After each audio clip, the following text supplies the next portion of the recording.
আর Jamaat Shibir NCP কে বলি, চান্দাবাজদের বিরুদ্ধে কথা বলেন, অসুবিধা নাই, কিন্তু বিএনপি কে দল হিসেবে, তারেক রহমানকে রাজনৈতিক নেতা হিসেবে আক্রমণ করেন না। এতে দেশের উপকার হবে না। বিএনপি মানে চান্দাবাজ না, বিএনপি মানে জিয়াউর রহমান, বিএনপি মানে খালেদা জিয়া, বিএনপি মানে আমাদের anti Baksal pioneer political platform. সেটা ধ্বংস হইলে বাংলাদেশ বিপদে পড়বে। বিএনপি আমাদের শত্রু না, বিএনপি আমাদের বন্ধু সহযোদ্ধা। তার উপরে অভিমান হইতে পারে, কিন্তু ঘৃণা করা চলে না।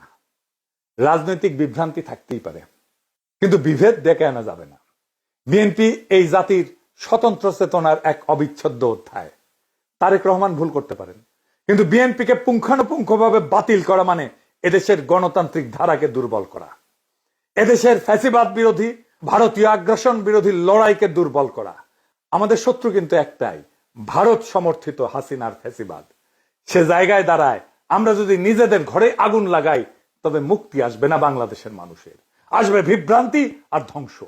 তাই সমালোচনা করেন, সংশোধনের ডাক দেন, কিন্তু ধ্বংস ডেকে আনেন না। কারণ আমরা সবাই একই ঐক্যতানে বাঁধা, একই বিপ্লবের সৈনিক।